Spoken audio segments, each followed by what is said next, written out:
Hey everybody, another day, another damning video on AI from someone famous. But before we get to that real quickly, click the link below, get your free AI resource. Prepare yourself career-wise for an AI-dominated future that will hit during the very peak of your career if you're between 18 and 34 years old, my audience. So get that resource and learn as much as you can about AI. It's totally free. And also, please subscribe. We're very close to that magic 1,000 number. And also like and share videos because that helps too. And thanks so much for tuning in to the AI Guide where we're making AI human. So this video is actually going to be really different than I originally intended. However, I'm going to incorporate very briefly what the whole thing was originally going to be about, which is funding for AI startups. So there's been a couple of press releases recently that are going to blow your mind. Here is the first one. Since 2017, over $130 billion has been invested in AI and ML. You got that right. $130 billion. No wonder AI is exploding. And the second one is about the hot topic right now, generative AI or large language models or any of the other acronyms they use for things like ChatGPT and GPT-4. Investors poured $4.5 billion into generative AI startups in 2022 alone across 269 deals as VCs picked winners alongside the big tech players. So what they're saying is that $4.5 billion in 1 year doesn't even include the money being spent on AI by Facebook, Google, Microsoft. Stunning, stunning numbers. But this ties in directly to what we're now going to talk about. So there was a TED Talk released just a few days ago. 2 million people have seen it in 6 days. Still, it's very much worth talking about because towards the end, he proves one of my major points. So this guy's name is Ian Bremmer, and he is a professor at Columbia University in New York. And he is talking about the future impact of AI. And one of the things he says is somewhat similar to a different video that we talked about a couple of weeks ago, in that originally he says there were basically two forces that acted upon people to form who they are. One is nature, your genome, the things you were born with that you have in this lifetime. And the other is nurture, what you learn from your parents, your siblings, your extended family, and friends at school, of course, during your formative years. So this was the debate never answered all the years that I was growing up and a young adult.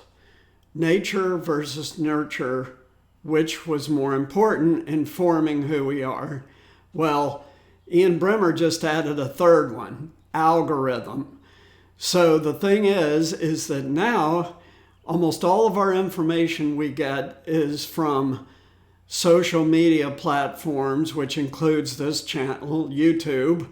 And if most people are getting their information this way, it's all algorithm driven. So you're being shown a very narrow view of the world, only what you already know, and it keeps reinforcing it and reinforcing it. This is very, very different than before social media and YouTube, when to learn something new, you had to read a book. And that meant going to a bookstore and buying a book or going to your local library.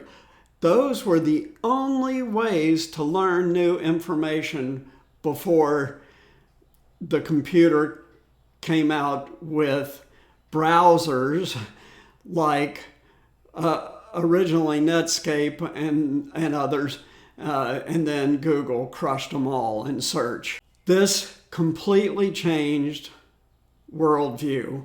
And he didn't talk about it, but I'm going to say this. This whole thing is going to be put on steroids by the intelligent robot that is going to be serving you, as we talked about in my last video. Check that video out, just posted.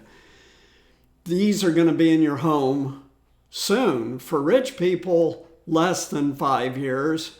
For everyone else, 10 years or so, because as you guys know from looking at this channel, technology gets cheaper the more it scales and the more people buy it. So it starts out very expensive only for rich people, and then the price comes down, down, down, and it hits mass production and mass market penetration.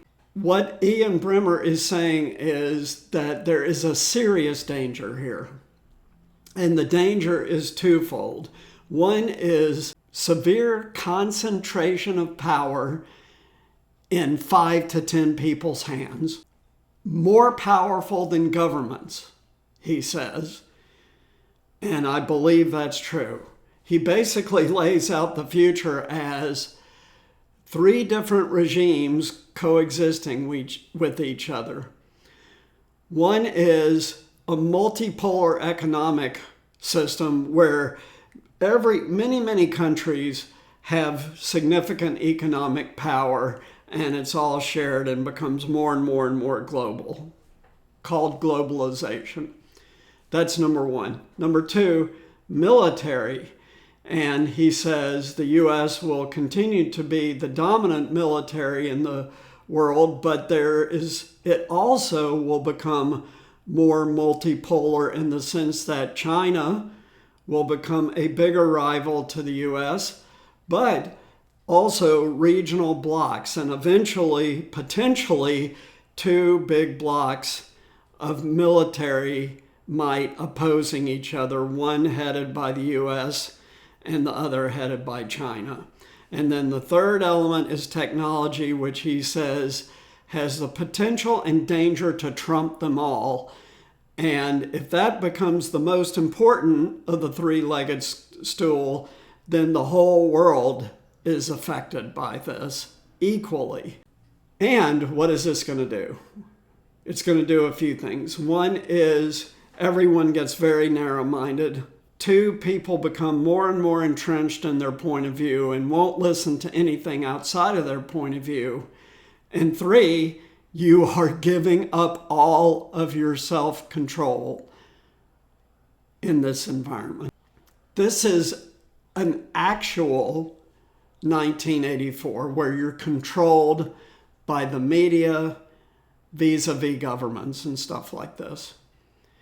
So this is an extremely prominent professor echoing many of the warnings lately about AI, but framing it somewhat differently. This is serious, folks. And at the end of the video, he proves my point. So he ends his video with a few questions addressed solely to these titans of technology and what kind of world are they going to give us. So here's how he proved my point. He is saying that they will make the decision, not us, not 99.99999% of the people. A very, very small number of people, 5-ish, will decide the future of the world. And he also says it's a coin flip how this turns out, whether they act responsible or irresponsible. And as you know, if you've been watching this channel, my vote is clearly in the irresponsible column. Why? Because technologists do not stop iterating technology for any reason. No reason do they stop that. How do we know that? 1, nuclear weapons. biological weapons, chemical weapons, hypersonic weapons. It keeps going and going and going and never stops, never stops. And number two, there's another reason for these five-ish people, because they, above all, want to continue shoving money into their pockets. And so they don't care what happens, because as long as they get so rich it's beyond conception, $1 trillion will be small. This is the concentration of wealth potential that's coming. Not guaranteed, definitely potential. Trillions of dollars of wealth concentrated in a single individual. This, by definition, is not good. The numbers I'm talking about are bigger than any economy in the world. So that is bad by definition. So it's a lot to think about. It's a TED Talk, Ian Bremmer, and it's titled, "The Next Global Superpower Isn't Who You Think." And he's talking about AI. I'll put the link below. Check it out. Get the resource. Prepare yourself for this. It's coming. And secondly, please subscribe. Please like and share. Thanks so much for supporting this channel. I love you guys. I'm here trying to prepare you for what is right around the corner. Take care. Bye.